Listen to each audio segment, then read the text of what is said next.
right, welcome back to the second hour of Focal Point AFR Talk. Here's a little excerpt from my interview with Carol Costello, CNN. We'll play that at 2:15, just in about 11 minutes from now. We'll play that, and I'll take your phone calls, get your reactions to that. We'll have time in this segment, hopefully, for one or two phone calls on the debate. So if you want to call in and weigh in on the debate last night, 888-589-8840. By the way, Gallup's latest poll has got Romney starting to pull away. 51-45. This is a poll for likely voters.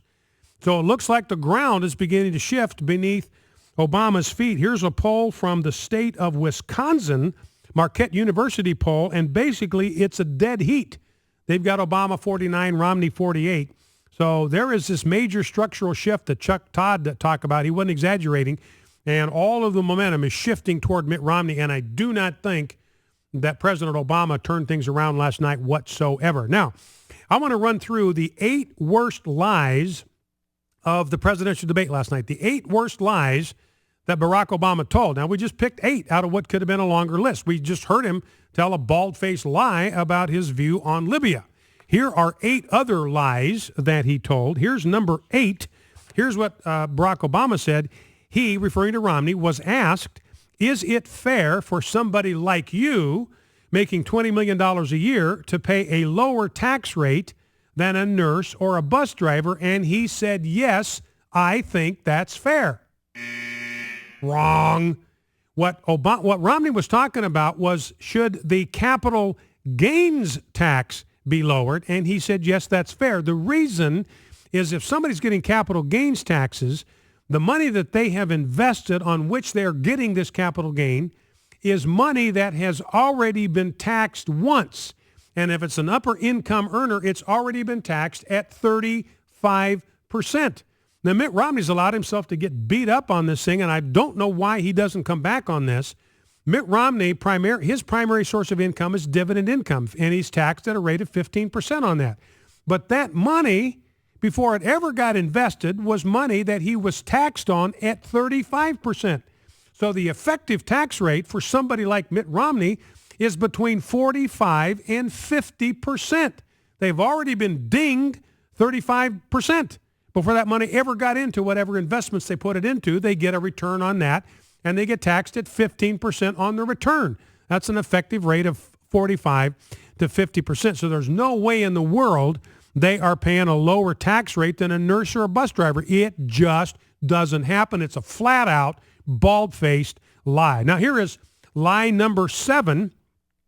Governor Romney called the Arizona law a model for the nation.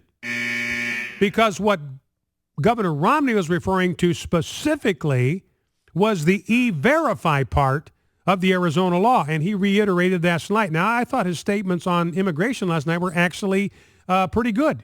He was actually pretty strong on immigration. He said no amnesty, no driver's licenses. We got to use E-Verify. Now, let's grab clip number 7, Rob, if we can.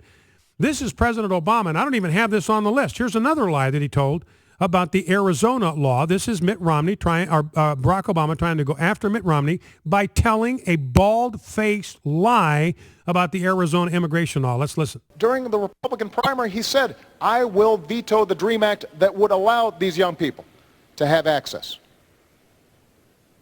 His main strategy during the Republican primary was to say, we're going to encourage self-deportation, making life so miserable on folks that they'll leave. He called the Arizona law a model for the nation. Part of the Arizona law said that law enforcement officers could stop folks because they suspected maybe they looked like they might be undocumented workers and check their papers. And you know what? If my daughter or yours looks to somebody like they're not a citizen, I don't want to empower somebody like that. Now, Barack Obama is just flat wrong. That is not what the Arizona law provides for. What the Arizona law provides for is that if a law enforcement officer makes a legal stop, in other words, they have a reason to stop whoever it is for breaking some kind of a law. They're breaking into a building. They are speeding. They are driving while drunk. They run through a red light. They crash into a car. In other words, they've got a legal reason. It's a valid stop because of the potentially criminal behavior they can stop them. And then secondly, if the individual that they have legally stopped gives them some valid, concrete, substantial reason to think that they may be in the country illegally, like 15 people pour out of the trunk at a traffic stop, then you can ask to validate their immigrant status. You can do it, but you got to, first of all, it's got to be a legal stop. And second, you can't just do it because of the way they look. They've got to give you a reason to think that they may be in the country illegally. So President Obama just lying about that. Here is lie number 6. I want to make sure our timekeepers are working here. So the impression Obama's given is, hey, they're giving all the time to the Republicans. Well, I've already went over this. The Democrats have had more time at all 3 of the debates, including last night. President Obama, I think, got between 8 and 11% more time to talk than Mitt Romney. Here is lie number 5, talking about Planned Parenthood. They rely on Planned Parenthood for mammograms. Absolutely false. Planned Parenthood does not do mammograms, period. That's one of the reasons that Komen pulled their funding from Planned Parenthood, because they want people to get mammograms, women to get mammograms to fight breast cancer. Planned Parenthood doesn't do them. Planned Parenthood will refer people to hospitals and facilities to do them, but Komen said, hey, why should we be giving this money to Planned Parenthood? Let's just give them to the people that actually do the mammograms. And PolitiFact, which is a left-leaning fact-checker group, they looked into it and they said, yeah, we checked with the Planned Parenthood themselves, and the spokesman for Planned Parenthood said, nope, we don't do them. We just refer them. That's lie number 5. Here is lie number 4. You can ship jobs overseas and get tax breaks for it. Absolutely not true. There is no tax break for moving your business overseas. Now, there's a deduction that companies can take when they move, but that applies no matter where they move, whether they're in the U.S. or out of the U.S. And the fact that they can take this deduction when they move helps offset the double taxation that they have to deal with. If they move jobs overseas, they get taxed overseas, and any of that money they bring back to the United States, they get taxed again on this money. So if this deduction were to go away, the moving deduction were to go away, it would result in even more jobs being shipped overseas. And I got 3 more lies we'll get to. Let's talk to Nathan in Waynesfield, Illinois. Nathan, welcome to Focal Point with Brian Fisher. Talk to me. What's on your mind? Thanks for taking my call today. You bet.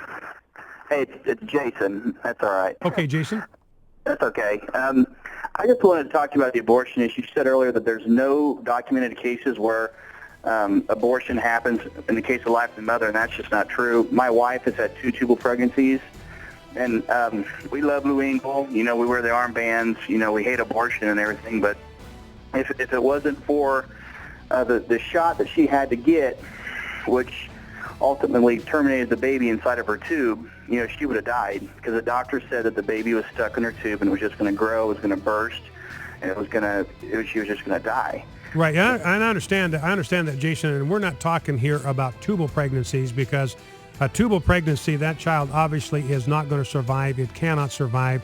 And if it's not treated, then it does threaten the life of the mother. We're talking about conventional pregnancies where a woman is bearing a child in her womb. It's never medically necessary to save the life of the mother to abort a baby in circumstances like that. So I appreciate your clarification, Jason. That's a good clarification. Focal Point, AFR Talk, back in 2.